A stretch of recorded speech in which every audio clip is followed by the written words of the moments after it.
네, 요즘 들어 IMF에서 다양한 이야기들이 나오고 있습니다. 외환위기를 겪은 우리에게 IMF는 어찌 보면 마지막으로 구제금융을 신청할 수 있는 기관으로 또 그런 첫인상을 갖고 있는데요. 죄송합니다. IMF가 종전만 못하다라는 평가가 나오고 있는 가운데 중국, 최근에 돈맥 경화, 또 여러 가지 부채로 인한 시달림을 겪고 있는 가운데 만약에 IMF에 구제금융 신청을 한다라면 IMF가 파산되지는 않을까 이런 우려설까지 함께 나오고 있습니다. 그래서 오늘은 이 문제에 대해서 심도 깊게 도움 말씀 들어보도록 하겠습니다. 한국경제신문의 한상춘 논설위원과 함께하도록 하겠습니다. 어서 오세요. 네, 안녕하십니까? 네, 안녕하십니까, 위원님. 요즘 들어 IMF에서 참 다양한 이야기들이 많이 나오고 있습니다. 최근 IMF의 움직임부터 함께 정리를 하고 이야기를 시작해 보면 좋을 것 같습니다. 네, 너무 이제 주제가 미중 간 마찰, 한일 보복에 이렇게 편정돼 있기 때문에 다양한 그 시각들 이렇게 말씀드리고 이번 주부터 이렇게 되고 있는데요. 오늘은 사실 그 장단기 금리차 미개, 뭐 엊그제 일은 아니죠. 근데 중시적인 측면에서는 역시 경기가 가장 중요한 겁니다. 경기가 지금 뭐 배당이라든가 뭔가 있습니다는 그건 주가의 구성 요소고 또 그분의 한 사람의 견해이기 때문에 사실 경기는 지금 그 미국 같은 경우는 경기 이렇게 침체 초기거든요. 그런 각도에서 어떤 것이 주가의 결정 요인인지 오늘 주가가 이렇게 왜 이렇게 많이 떨어졌는지 그런 시각에서 한번 분석해 보실 필요가 있는데요.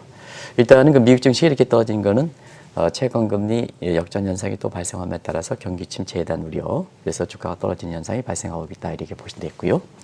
또 한 가지는 오늘부터 한국에서 보면 화이트리스트 제거돼서 네. 오늘부터 시행에 들어가죠. 그래서 이런 문제가 있습니다는 지금은 세계적으로 보면 더 관심 있는 게 IMF 문제가 아닌가 생각합니다. IMF에 대해서 다양한 얘기가 나오고 있는데요. 지금 가장 큰 게 라가르드 총재가 임기가 만료되지 않습니까? 그래서 네. 후임이 누가 될 것이냐 하는데요. 이 IMF의 존재감이 많이 약화되다 보니까 결국 존재감이 약화되면 후보들이 많이 거론되거든요. 대통령 선거에서도 우리 대통령 선거는 뭐 시청자 여러분들 판단에 맡기겠고요. 보통 이제 지금 집권당의 그 대통령의 후보가 약화되면 후보들이 난립하지 않습니까? 네. 똑같은 각들에서 IMF도 지금 이례적으로 IMF 창설 이후로 후보가 7명 각각의 이해관계에 따라서 이렇게 세우는 모습이 이렇게 되고 있는데요. 현 상태에서 보면은 이번에는 좀 사실 그 순서로 보면 이렇게 유럽권이 돼야 되거든요. 월드뱅크는 이제 미국 측의 트럼프 입장이 반영됐으니까. 네. 근데 지금 상태에서는 게르베바 이건 이제 불가리아의 사람인데요. 세계은행 월드뱅크의 최고 경제자 CEO다 이렇게 보시면 되겠습니다. 가장 유력한 사람으로 거론되고 있습니다. 그래서 이 후보 관련해서 IMF 얘기가 좀 많이 나오는 것 같고요. 그 다음에 부쩍 작년 이후에 돈에 대해서 돈이 왕창 많다 보니까 돈에 대해서 도덕적 해이다 보니까 쉽게 쓴다는 얘기거든요. 쉽게 쓰니까 책임감이 적다 보니까 결과적으로 IMF의 그 구제금융을 그 수혈 내지는 요청하는 국가들이 많다 이렇게 보였습니다. 그런 각도에서 최근에 그렇게 문제가 되는 국가가 아르헨티나죠. 네. 그래서 아르헨티나는 아마 지구 건너편에 지금 아르헨티나, 브라질 국채가 관련해서 투자자들이 많은데요. 오늘 한국경제신문에 이렇게 중요한 중수익 상품을 해서 ELS 관련해서 우리가 ELS 공화국이다 표현할 만큼 그 구조가 어떻게 될 것이냐 하는 측면은 상당히 좀 복잡한 것 같아요. 그래서 독일의 국채의 그 DLS 파산 문제가 있기 때문에 이렇게 낙인 이렇게 해서 투자 원금 손실 구간에 들어가기 때문에 오늘 일면톱으로 한국경제신문에서 ELS 관련된데요. 100조 이상 넘는 상태거든요. 네. 근데 이런 상태에서 사실 브라질 국채 측면에서 보면 사실 그 아르헨티나가 지금 IMF에서 아르헨티나에 대해서는요. 2011년에 구제금융 한 400억 달러 줬고 그다음에 이 작년 같은 경우는 560억 달러 이렇게 줬는데요. 이 구제금융이 동일한 국가에 대해서 이렇게 두 번, 세 번 가는 경우도 굉장히 이례적인데요.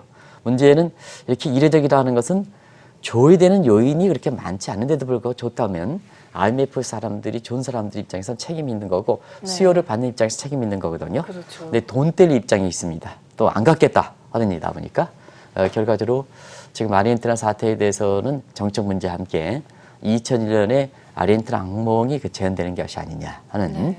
이런 측면에서 재원 문제에 시달리는 IMF 입장에서 보면 구제금융설 자체적으로 파산설이 이렇게 나온 상태에서 아르헨티나의 그 자금을 쥐어줬던 사람이 급하는 이런 모습을 보이고 있다고 보겠습니다. 상당히 심각한 각도로 움직인다고 보겠습니다.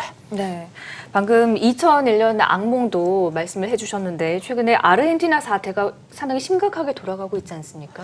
네, 2001년 악몽 얘기가 굉장히 많이 나오고 좌파 악몽 얘기가 많이 나오는데 아르헨티나는 그 악몽 얘기가 나오는데요. 2001년 400달러 되는데요. 우리도 이제 1997년 12월 12일 날 깡뜻이랑 같이 해서 IMF 구조금융 신청했습니다는 특정 국가 IMF에서 자금 주는 건 혜택이거든요. 근데 혜택은 한 번만 받으면 됐지. 다른 국가 230개국이 있으니까 물론 선진국 빼야겠습니다는 선진국도 이제 IMF 회원국이면 구조금융 대상입니다. 근데 사실 이렇게 해서 남한테 혜택 받았으면 본인 자신이 개혁을 통해서 위기를 재발을 방지해야 되고 다시 구제금융은 다시 상환해서 다른 국가들이 혜택을 받아야 되는 게 IMF 국제의 공동 책임을 갖고 혜택을 주는 어떤 또 회원국의 역할이 아닌가 하는 생각이 듭니다. 근데 사실 2001년 그때 당시로 보면 비교적 큰 규모 400억 달러 받는데도 불구하고 아르헨티나가 2014년에 그 테크니컬 디볼트 상태에 빠지면서 IMF의 그 구제금융을 제대로 갚지 못했거든요. 근데 이때에 사실 그 아르헨티나는 정권 교체가 됐죠. 그래서 시청자 여러분도 아시겠습니다. 그때도 한국경제TV를 통해서 방송한 적이 있는데요. 아르헨티나의 우파에 해당되는 마크리라는 사람이 이제 마크리 정부가 출범했죠. 이 마크리는 뭐냐면 사실 아르헨티나의 그 축구 신동이라 이렇게 하는 그 보바스 클럽 그 속해 있는 사람이 이제 보바스인데요. 보바스 클럽의 축구 단장이에요. 그래서 이분이 국제금융시장에서 미국에서 공부했기 때문에 접근도가 높겠고 그다음에 자본주의 물결이 좀 많은 사람이기 때문에 기대가 상당히 높았거든요. 근데 이제 아르헨티나의 구제금융하면서 마크리 정부가 사실 우파 정부와 함께 개혁을 통해서 성공할 수 있지 않느냐 미국의 지원 이렇게 되는데요. 사실상 워낙 아르헨티나의 그 좌파 물결에 의해서 파고드는 이런 쪽이 그 고질병들이 있었기 때문에요. 개혁에 실패하다 보니까 다시 되돌아가는 거거든요. 그래서 지금은 아르헨티나가 대선을 맞고 예비선거가 끝났습니다는 페르난데스 이렇게 예비해서 좌파 성도의 후보가 되거든요. 그럼 두 가지 악몽이죠. 하나는 2011년에 IMF의 구제금융 악몽. 그 다음에 지금은 좌파 정부가 아직 최종 결선 투표에서 확정된 건 아닙니다는 예비에서 좌파되니까 자 중남미 전체가 아르헨티나가 좌파 정부가 들었으면 중남미 전체가 핑크다이드 좌파 물결이 다시 휩싸지 않겠느냐 해서 브라질 국채를 갖고 계신 분도 이렇게 지금 마음이 불안한 거거든요. 나중에 이제 말씀드리겠습니다는 그런 상태에서 두 가지 악몽이 시달리는 상태에서 아르헨티나 경제는 굉장히 어렵다 이렇게 보겠습니다. 우리가 경제 상황에서 가장 어려운 게 두 가지죠. 하나는 스태그플레이션 현상. 그래서 경기가 침체되는 상태, 경기가 침체되면 수요 기반이 약기 때문에 물가가 떨어져야 되겠습니다는 경기 성장률이 떨어지는데 물가가 아주 올라가는. 그래서 경기 침체 물가가 올라가니까 국민들의 실질 소득은 소득이 떨어지면서 물가가 올라가니까 실질 소득은 더 떨어지겠죠. 그래서 체감 경기가 더 악화되는 그래서 경제 고통 지수가 아주 증폭되는 현상인데요. 지금 아르헨티나 같은 경우에는 어떠냐 하면 성장률이 올해 마이너스 1.4%입니다. 마이너스 국면에 떨어졌죠. 그 다음에 물가는 50% 폭등하고 있습니다. 아마 베네수엘라에서 두 번째로 아르헨티나에서 두 번째로 높지 않냐 하는데요. 경기 침체하에 성장률 마이너스에 물가가 올라가다 보니까 국민들이 사실 그 체감 경기가 좀 어렵게 된다. 그래서 체감 경기가 어렵대서 아르헨티나 지금 쥐어짜더라도 쥐어짜더라도 어려운 게 스크루프레이션이라는 새로운 용어가 나오거든요. 그래서 매크로 사이드의 경제 성장률이 떨어지고 물가가 올라가는 체감 경기 악화되고 경제 고통 지수가 되는 것을 보통 스태그플레이션이라는 용어, 스태그네이션의 인플레이션이라는 플러스를 하는데요. 지금은 새로운 용어서 쥐어짜도 안 된다. 그만큼 체감 경기 악화됐다. 경제 고통이 증가할 때 스크루프레이션이라는 용어가 나오고 있는데요. 자연스럽게 그것을 반영하는 아르헨티나 페소 가치는 폭락하게 되는 거죠. 그래서 지금 아르헨티나 폭락하다 보니까 인접국가 터키 지금 우리 일부 증권사에서도 뭐 터키 국채 사례에서 400억이 지금 터키 국채 이렇게 하는데요. 터키 국채도 이렇게 지금 가격이 이렇게 터키도 이제 통화가치가 폭락하는 사태가 발생하고 멕시코도 좌파 물결에 대해서 좌파 물결이 멕시코 정부에도 되지 않는 데서 멕시코의 국채 가격이 떨어지는 이런 현상이 발생하기 때문에 독일의 DLS와 함께 사실 그 전 세계적으로 보면 신흥국의 문제가 다시 불거지는 상황이다 이렇게 됐습니다. 네, 앞서서도 IMF 구제금융을 신청을 하면 선진국들도 분명히 받을 수는 있다라고 말씀해 주셨는데 그 신청 절차가 좀 궁금합니다.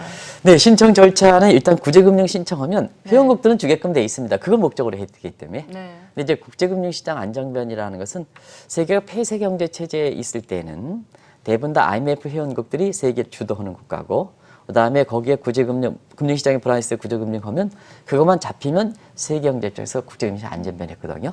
근데 지금은 세계가 하나지 않습니까? 네. 세계가 하나고 사이코적인 심리적 효과와 그다음에 정앵커랑 나랑 떨어져 있는 것 같지만 핸드폰에 서로 연결돼 있단 말이에요. 이게 하이 커넥션 소사이티란 말이에요. 초연결 사회란 말이에요. 그러다 보니까 뭐냐 회원국이 아닌 비회원국과 관련 수시 금융시장에 조금만 불안감이 나오면 증폭된다 이렇게 됐습니다. 그러다 보니까 구제금융을 신청하는 국가들이 회원국도 아니라 비회원국들이 되고 국제금융 안전변하는 입장에서 보면 회원국이 1차 대상이지만 네. 결국 비회원국 문제도 방치하면 이렇게 회원국에 전염되는 문제가 있지 않습니까? 그래서 비회원국도 구제금융을 신청하면 여유가 있으면 좋았던 거거든요. 네. 근데 너무 많이 이렇게 신청하다 보니까 지금 도덕적 해이가 문제가 돼서 IMF 감당할 수 없는 지위가 된다 이렇게 됐습니다.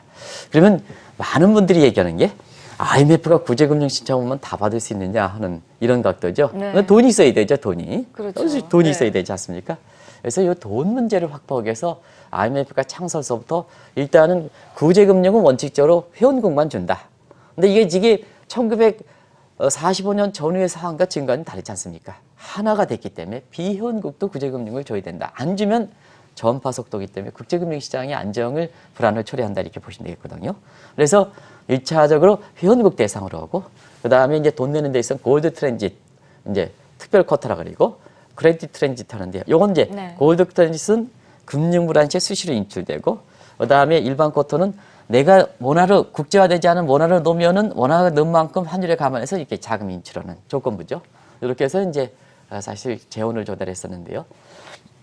중요한 것은 뭐냐? 구제금융 받더라도 네. IMF식 신타 통치에서 구제골 위기를 극복하고 경기 회복되면 다시 상환해라. 우리 공적 자금 죄송합니다. 공적 자금 회수하는 문제 할게. 네. 죄송합니다. 네. 그래서 이제 그런 식으로 해서 IMF의 문제가 이렇게 됐는데요. 저희가 잠시 물을 좀 괜찮습니다. 전해 괜찮습니다. 네. 오늘 아침에 좀 굉장히 긴박한 상황이 있어가지고 제가 네. 이렇게 그래서 좀 목이 좀 이렇게 하는데요. 물 좀 갖다 줬으면 좋겠습니다. 네, 물 전해드리도록 알겠습니다. 할게요. 지금 근데 계속- 어렵더라도 사실은 마지막에 미국이 사실 최종적으로 확보시켜둘까 이렇게 보겠습니다. 네. 근데 사실상 지금 상태에서 너무 많은 이렇게 구제금융 신청하는 국가들이 있다 보니까 결과적으로 IMF도 재원 문제가 돼서 지금 뭐 단일 국가에서 미중 문제 마찰도 그렇게 장기화되는 문제도 있습니다는 네. IMF가 사실 파산 이렇게 얘기한다 이러면 굉장히 큰 현안이 되겠죠. 네. 그런 게 이제 지금 문제가 되고 있다 이렇게 보겠습니다. 네. 지금 이렇게 구제 금융을 신청을 했을 때 어떤 절차로 인해서 IMF가 결정할 수 있는지 1차적으로는 이제 회원국을 대상으로 원칙적으로는 구제 금융을 준다. 그리고 현재는 이제 글로벌 시대이기 때문에 비회원국에도 신청을 했을 때는 줄 수가 있다라고 지금 정리를 해볼 수가 있는데요. 계속해서 이야기 들어볼까요? 네네. 네. 네. 고맙습니다. 시청자 여러분 네. 다시 한번 죄송하다는 말씀을 드리고요. 네네. 네. 네. 그리고 이제 우리가 뭐 재원부재형 문제 이런 문제에서 질문 그 4번의 내용이 되겠습니다. 그래서 네. 이어가도록 하겠습니다. 이 IMF는 최소한 1990년대까지 이전까지는요.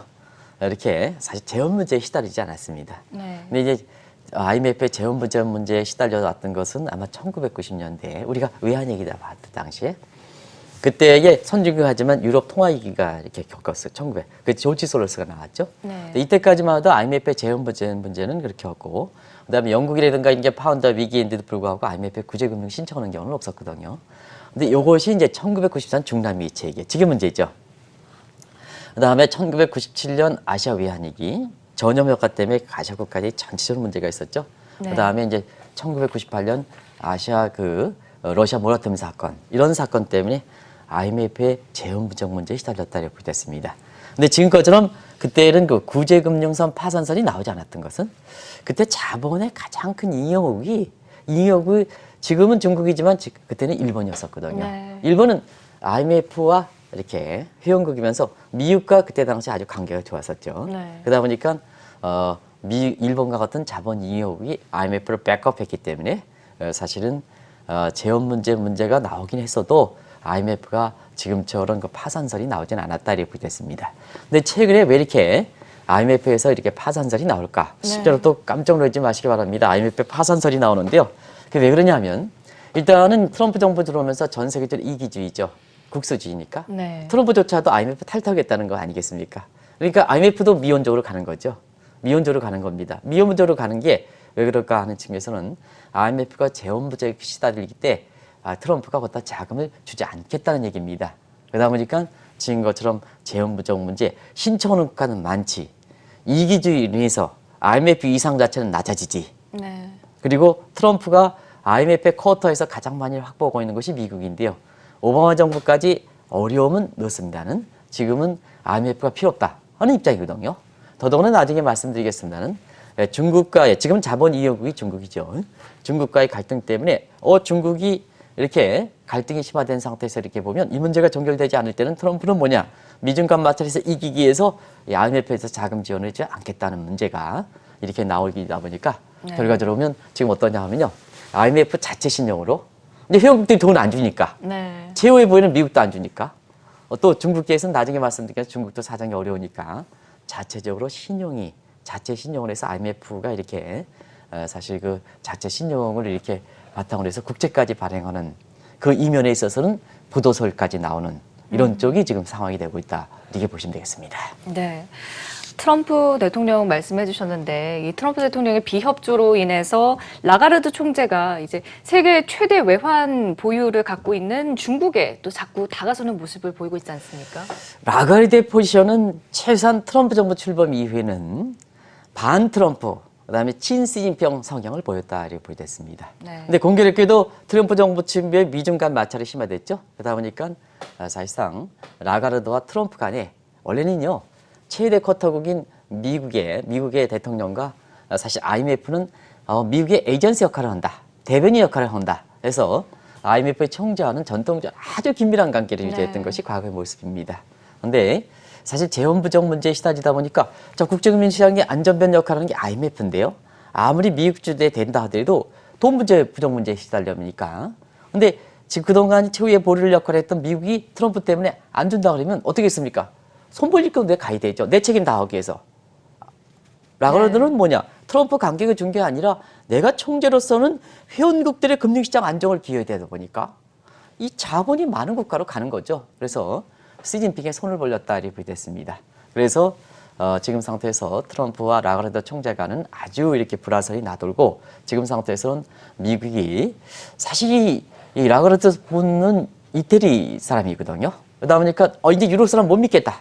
그래서 뭐냐 월드뱅크도 총재도 자기네 가져가고 IMF도 원래는 미국 순서, 유럽 순서인데 거기도 가져가고 원래 이제 역할분담 때 국제국에 분담을 시켜야 되거든요. 네. 그런 측면에서 지금 같은 사태가 발생했다 이렇게 됐습니다. 그러면 중국은 라가르드 총재가 이렇게 다가갔던 것이 올바른 선택이었을까 하는 측면에서 보면 중국은 외환 보유가 3조 정도 이렇게 많지만 지금 경상수지가 굉장히 규모가 축소되고 경우에 따라서는 월별로 보면 적자가 발생할 때도 있다 이렇게 됐습니다. 그래서 지금은 스톡적인 측면에서 3조 이상 갖고 있지만 플로우 측면에서는 과거보다 못한다. 그런 상태 자체적으로 남의 돈 줄 게 있느냐? 항상 말하면 남의 돈 줄 게 있습니까? 그렇게 지금 구제금융 두고 있는데요. 안 그렇습니까? 작년 이후에 자체 문제로 해서 구제금융 10차례 정도 대폭적으로 누른 상태에서 중국도 자금이 부족한 상황이거든요. 그게 뭐냐? 부채 문제입니다. 지금 300% 넘죠. 네. 이 문제는 뭐 시청자 여러분 잘 아시겠습니다. 디폴트 많죠. 그러다 보니까 돈 몇 개가 심하다 보니까 시진핑이 그래도 금융시장은 7대3의 원칙을 지키겠다. 이게 7대3이 뭐냐면 이 달러당 7위안 볼지선이죠. 이거 지키겠다. 그다음에 외환 보유고는 3조 달러는 지키겠다 하는데 이거 포기했죠. 그래서 뭐냐? 1달러 7위안 때 볼지선 뚫렸죠. 네. 그러다 보니까 그만큼 중국 입장에서는 자금의 부족 문제에 이렇게 시달리고 있다고 됐습니다. 그러다 보니까 사실 중국 자체적으로 이렇게 자금 부족에 시달리다 보니까 라가르드 총재가 중국에 손 벌렸습니다는 두 가지 관계. 최대 쿼터국은 아직도 미국이거든요. 그럼 미국과의 관계가 안 좋은 상태에서 IMF의 재원 부족이 사실상 판단 미스를 해서 미국으로부터 어쨌거나 미국에 손 빌려야 되는데요. 지금 뭐냐 성급하게 시진핑에 가니까 미국과의 관계에서도 자금 부족하는 문제가 가뜩이나 트럼프 이기주의 때문에 자금도 안 주는데 그 다음에 시진핑 가지만 자체적인 문제 때문에 신유 돈백 경의 현상이 되다 보니까 지금도 중국이 자금 지원하지 못하고 그 다음에 덜컥 트럼프와 라가르드 총재 간의 불화설이 있고 미중 간의 마찰이 심화되는데 시진핑이 트럼프의 방귀를 들어서 라가레드 총재 IMF에 자금 지원해주면 어떻겠습니까? 미중 간 마찰 같은 경우에는 더 심하다겠죠. 네. 이런 문제가 발생하기 때문에 IMF가 이러지도 못하고 저러지도 못하는 상황이다 이렇게 볼 때 있습니다. 네. 그렇다면 현재 시점에서 IMF 구제금융을 신청을 할 만한 국가는 어떤 국가입니까? 이 국가를 보면 왜 이 IMF 문제가 미중 간 문제를 이렇게 되는가 하는 것은 아실 겁니다. 우리가 보면 지금 IMF에 구제금융 신청하는 국가들은 신흥국 같은 경우에는 사실상 선진국들은 크레딧 문제가 있기 때문에 아직까지 자금이 풍족한 상태에서 신흥국들을 보면 대체로 IMF는 자금 신청할 때 단기적으로 외화 유출의 방어 능력을 보고요. 요건 이제 외환보를 보고 네. 그다음에 장기적으로 보면 자금을 어떻게 조달할 수 있느냐. 왜냐하면 자체적으로 자금 조달하는 것은 과거만큼 이렇게 금리가 높지 않기 때문에 이 저축을 하지 않거든요. 그래서 장기 자금 조달에서는 대내적으로 보면 저축률이 아니라 해외에서 보면 국가 신용도를 바탕으로서 얼만큼 자금을 끌어들이느냐. 이 문제를 이렇게 봅니다. 네. 요게 이제 IMF에서 사실상 신흥국들의 자금 지원을 해줄 때 신흥국의 금리 기여를 판단하는 모리스 골든스타인의 사실 골드스타인 지표라고 알려져 있는 위기 판단 지표를 이렇게 하는데요. 이 지표 가지고 단기 외탈의 방어 능력이 없으면 구제금융 신청해야죠. 그 다음에 장기적으로 외화 조달 능력이 없으면 구제금융 신청해야죠. 이걸 따져준다면 지금 신청이 필요한 국가는 이란, 터키, 남아공, 베네수엘라 이렇게 국가다. 그래서 네. G7 국가에 이란이 느닷없이 출연됐죠. 안 그렇습니까? 네. 그것을 아마 우리 외신 캐스터가 그것도 전해줬는데요. 왜 G7 엊그제 끝났지 않습니까? 그렇죠. 엊그제 프랑스에서 끝났는데요. 이 이란 사람이 이렇게 들어왔는가 하는 측면에서는 바로 지금 이란이 경제 제재 문제 때문에 사실상 굉장히 어렵고 그리고 네. 호소하기한 일맥도 있었다 이렇게 볼 때 있습니다. 그리고 또 한 가지는 자 중국이 1대1로 참여국이 대부분 다 IMF의 신청국이 되거든요. 구제금융 신청국. 네. 그러다 보니까 저 중국과의 미중 간 마찰에서 보면 트럼프 입장에서는 저 중국을 그냥 세게 눌러야지 협상력이 자기 입장으로 돌아오는 거 아니겠습니까? 그러다 보니까 뭐냐 시진핑의 가장 큰 야망 중에 하나가 1대1로 기획하지 않습니까? 저 1대1로 기획에 참여했던 협조했던 국가들이 뭐냐 전부 파산해 IMF 구조금융에 그러다 보니까 트럼프가 IMF에 자금 지원해주면 그 국가 이렇게 그 국가들 IMF 구조금융 오면 1대1로 파산국에 대해서 살릴 길이 있으면 사실 트럼프 입장에서는 중국 입장에서 살리는 길이 되니까 미중 간 마찰에서 유리한 입장을 선호하지 않거든요. 네. 그래서 대부분 다 1대1로 참여국들이 대부분 지금 IMF 구제금융을 이렇게 신청하는 단계가 되고 있다 이렇게 볼 수 있습니다. 네. 그래서 지금 IMF 입장에서도 이제 구제금융 가지고는 안 되겠다. 그래서 구제금융 너무 많이 신청하고 금리가 낮다 보니까 돈에 대해서 도덕적이 어제 이제 이 돈값을 못하는 돈에서 유튜브의 반응이 굉장히 높게 이제 나오고 있는데요. 그런 새로운 거 가지고 같이 말씀드리는데요. 자 그런 상태에서 지금 IMF에서 이제는 재원도 부족하고 그다음에 신청하는 국가는 도덕적인 많지. 국제금리 시장 역할은 자꾸 이상이 축소되지 하다 보니까 회원국 니네들이 자체적으로 해결하라. 네. 그래서 지배구조 개선이라든가 뭔가 해서 선제적인 사전적, 이 구제금융은 사후적 방안인데요. 사전적 방안으로 되는 것도 IMF의 최신의 변신 문제다 이렇게 볼 때 있습니다. 네. 앞서서 중국의 1대1로의 계획에 이제 참여하는 국가들이 IMF 구제금융 후보국으로 거론이 된다라고 말씀하셨는데 이에 대해서 좀 더 자세히 살펴봤으면 좋겠어요. 네, 지금 미중 간 마찰 장기화 문제에 있어서는 사실 그 패권 문제니까 네. 중국이 자체뿐만 아니라 중개 세후 확장을 줄이는 거 아니겠습니까? 네, 그 미래 그렇죠. 국부 문제도 화해 견제 문제도 다 그런 게 아니겠습니까? 결국 자 미국이 지금까지 2차 세계대전 이후에 길게 보면 팍스 브리테니아에서 1920년대 포드당 때 테일러 시스템이 이렇게 자동화 시설이 되면서 영국 중심의 경우에 따라서 유럽 중심의 팍스 브리테니아에서 팍스 아메리카 체제로 되면서 지금 미국의 이상이 지켜온 측면이거든요. 그런 측면에서 중국이 이렇게 사실상 또 고개를 들다 보니까 경제 패권이 위협당하는 거거든요. 그 경제 패권에서 미국의 패권을 지키기 위해서 지금 트럼프가 이게 가장 견제 세력인 중국에 대해서 이번에 패권을 이렇게 확실히 누르지 않으면 네. 미국이 경우에 따라서는 세계 1위의 패권국을 중국에 넘어지지 않겠느냐 하는 이런 쪽에 미중 간 마찰이 시작됐다는 것은 아마 시청 여러분들이 잘 아실 거로 보입니다. 근데 시진핑이 그런 측면에서 중국 중심의 파크스니카를 하는 때 1대1로 기획이죠. 다 아시죠? 1대1로 기획을 하기 위해서 2016년에 AIIB, 아시아 인프라 투자은행을 했는데요. 사실 이게 초기 단계에는 중국에 쫙 크다 보니까 참여국이 좋았습니다. 그렇죠. 그래서 초기에 53개국이 참여해서 3년 만에 93개국이 됐는데 지금 3년 만에 93개국이 정체되고 있습니다. 왜 그럴까? 돈을 줘야 되거든요. 우리가 보면 2차 세계대전 유럽 망하게 했던 것도 미국이고 그렇지만 자 이렇게 유치산업 보유에서 유럽이 저 원수 같은 유럽이 망하게 있으면 미국 입장에서는 수출할 곳이 없지 않습니까? 네. 그래서 윈수 같은 유럽도 마샬 플랜에 의해서 이렇게 쭉 올려가지고 미국의 수출이 이렇게 되는데 경쟁 상당국이 되면 거기서 이제 또 이렇게 견제하게 되는 거거든요. 그런 각도에서 보면 사실 이렇게 시진핑 정부 일대력에서 쭉 가가지고 뜨고 오니까 지금 상태에서 뭐냐면 자 왜 1대1로 기획에 파키스탄과 같은 이런 참여국들은 왜 참여했을까 하는 측면에서는 중국의 경제 일상과 함께 우리가 어려울 때 돈 주지 않겠느냐 마샬 플랜 중국판 마샬 플랜에 의해서 근데요 지금 중국이 IMF의 구제금리 신청이 나돌 정도로 물론 이제 설입니다는 그만큼 자금의 대내적으로 신용 경색이 있다는 얘기거든요. 그런 측면에서 보시기 바랍니다. 여유가 없다는 얘기입니다. 네. 그러다 보니까 파키스탄이나 초기 참여국에서 자금 주다 보니까 IMF의 구제금융 이런 국가들도 신청하죠. 그러다 보니까 사실 트럼프 입장에서는 이렇게 미중 간 마찰에서 협상력에 유리한 견지를 하기 위해서 일대 교역을 시진핑의 압박을 줄여버리자. 그러면 시진핑이 사실상 트럼프의 무릎을 꿇고 오지 않겠느냐. 그림 뭐냐. 미중 간 무역 적자라든가 미래 경제 패권 문제에서 미국의 확실한 입장을 가져가는 이런 쪽의 모습에서 그렇다고 됐습니다. 그래서 지금은 그렇습니다. 미중 간 마찰이 이렇게 2년 동안 장기화되다 보니까 이제 편가르기 가거든요. 네. 편가르기 문제에서 이런 문제가 발생하고 그다음에 그것이 홍콩과의 문제에서 지금 문제가 발생하는 거고 지금 IMF도 이런 문제가 발생한다 이렇게 됐습니다. 그런 각도에서 장기화되니까 이렇게 다른 국가 범세계 문제로 간다 이렇게 이제 보시면 되겠습니다. 네, 이렇게 미중 마찰이 계속해서 장기화됨에 따라서 IMF도 좀 이제 변신을 해야 된다 뭐 이런 이야기도 나오던데. 네. 이제는 이제 IMF도 변해야 될 것 같습니다. 네. 뭐 이기주의고 세계는 하나고 회원국과 비회원국의 구별이 없는 상태에서 보면 IMF도 지금까지는 너무 이렇게 안이하게 IMF가 끌어왔던 거 아닌가 이런 새로운 환경. 그래서 지금은 종전의 관행, 종전의 이론, 종전의 규범이 통하지 않는 New Normal Society 아니겠습니까? 네. 그래서 IMF도 변해야 된다. 변하지 않으면 IMF의 파산설이 될 만큼 지금 IMF 자체도 파산설이 나오는 게 그때 이거 이슈거든요. 파산설이 나올 만큼 이렇게 실제로 그 설대로 IMF 파산하지 않겠느냐. 그래서 존재 자체가 완전히 무너져 버리는 지금 WTO도 무력화되고 있는데요. 그런 모습이 지금 상황이 전개되고 있다 이렇게 됐습니다.